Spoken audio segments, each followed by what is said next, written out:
की नाक उड़ाने में होती नहीं है नाक ऊंची। अबला तेरे जीते जी मेरी ये दशा होनी चाहिए। बहन, बहन चुप रखा। ये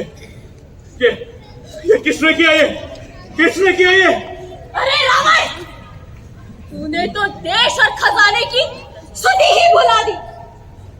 शक्ति के मद में तू भूल बैठा है कि शत्रु तेरे सर पर खड़ा है। अरे तेरी तो ये हालत हो गई कि अब तेरे नाम की कोई परवाह ही नहीं करता। देख देख, बिना नाक कान के तेरी बहन तेरे सामने खड़ी है और तुझे कोई चिंता नहीं। अरे दशकंधर, तेरे जीते जी मेरी ये दशा होनी चाहिए। बहन न था ये तो बदला। क्या किसने ये तेरा हाल किया? किसके शीश पर काल छड़ा? किस जालिम की आई कज़ा?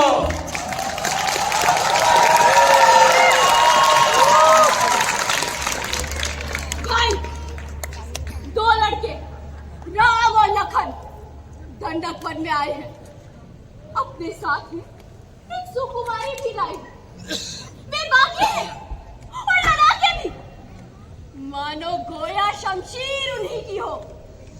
यो पंचवटी में रहते हैं, मानो जागीर उन्हीं की हो।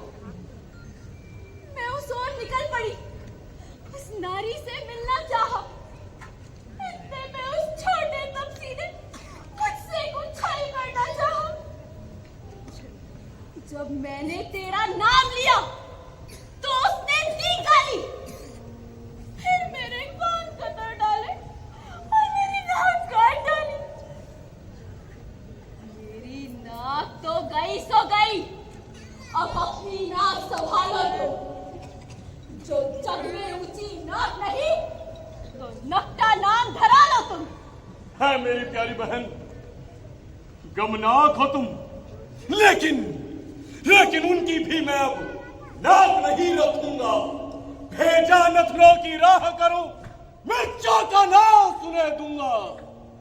अरे नारी की नाक उड़ाने में होती नहीं है नाक ऊंची। अबला पर हाथ उठाने में उठती नहीं है धाक ऊंची। ये धरा धाम पाताल तलक सब मेरे पिनाकरे जीते हैं। भय से मेरे बाग और बकरी जल एक घाट पर पीते हैं। लेकिन सुर्पखा, मेरी बहन, तुमने ये समाचार, ये दुराचार क्या खरदूषण से नहीं कहा? अरे उनका तो वही अखाड़ा था, उन कुलभूषण से नहीं कहा?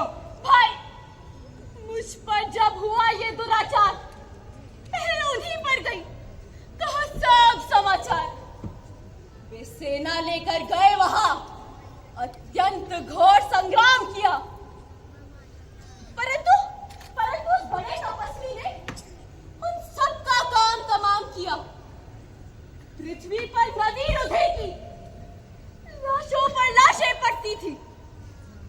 मैं खड़ी देख रही थी वहां, उन सब की गर्दन कटती थी। वो काटे तेरे नाक कान, फिर जिंदा न रहे जमाने में। अरे तो टूटे फिर मेरी 20 भुजा। लानत है मुझे शस्त्र उठाने में। सुरमठा, तुम थोड़ा। तुम तो लोभ और प्रमाद के पराधीन लग रहे हो। अरे तुम्हें तो अपने साम्राज्य की वास्तविकता का कोई आभास ही नहीं। राम ने अकेले ने सहस्त्रों सैनिकों को मार दिया। एक राजा का कार्य होता है सदैव जागरूक रहना। राजा स्थूल आंखों से सोता है, परंतु सूक्ष्म नेत्रों से सदैव जागरूक रहता है। तुम राम को नहीं जानते। राम एक महापराक्रमी वीर पुरुष है। राम? हाँ, राम कौन है? राम क्या है? राम उसका पराक्रम कैसा है? सूर्पनखा, उसने दुस्तर दंडकारण्य में प्रवेश कैसे किया? राम के पास ऐसे कौन से विलक्षण अस्त्र है जिससे कि उसने खरदूषण और मांस भोगी तृष्णा जैसे वीरों का वध किया? अरे मनोहर अंगों वाली सूर्पनखा, मुझे सब विस्तार से बताओ। भाई, राम अयोध्या के राजा दशरथ का बड़ा पुत्र है। उसकी भुजाएं लंबी और आंखें बड़ी बड़ी हैं। वो भयंकर बाण कब हाथ में लेता है और कब छोड़ता है, कुछ पता नहीं चलता।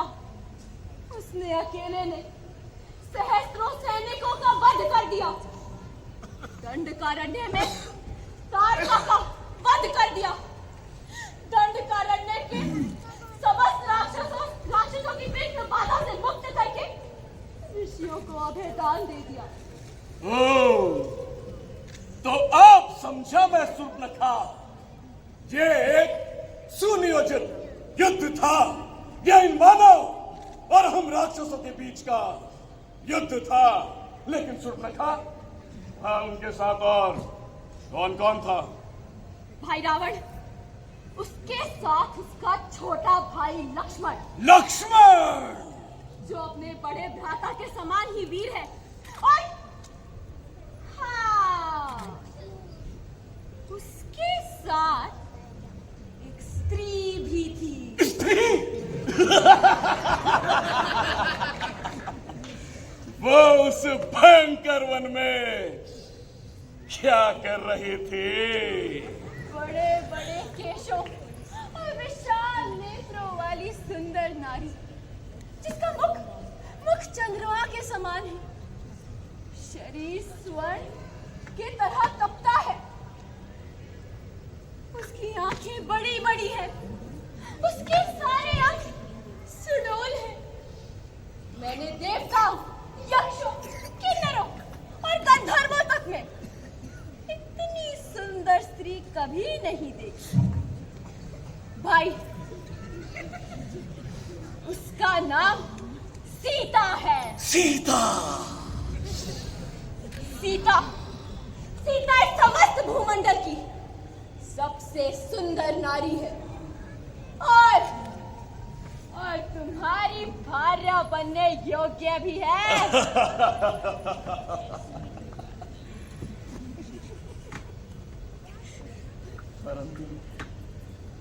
परंतु जब मैं उसके पास गई, उसे तुम्हारे लिए लाने को तत्पर हुई, तब उस छोटे तपसी ने मेरे नाक काट डाली। बस सूर्पनखा, मैं सब समझ गया। उस राम की सारी शक्ति उस सुंदर मनोहर स्त्री की वजह से है। सूर्पनखा, तूने उस स्त्री का वर्णन करके मेरे हृदय की अग्नि को प्रज्वलित कर दिया है। कैन प्रकारे मैं लंकाधिपति रावण हरण करूंगा। सीता का हरण करके उसे अपनी अंकशाहिनी बनाऊंगा। मेरी इस लंका की रानी बनाऊंगा। अपनी बहन के अपमान का बदला लूंगा। मैं लंकाधिपति रावण हरण करूंगा।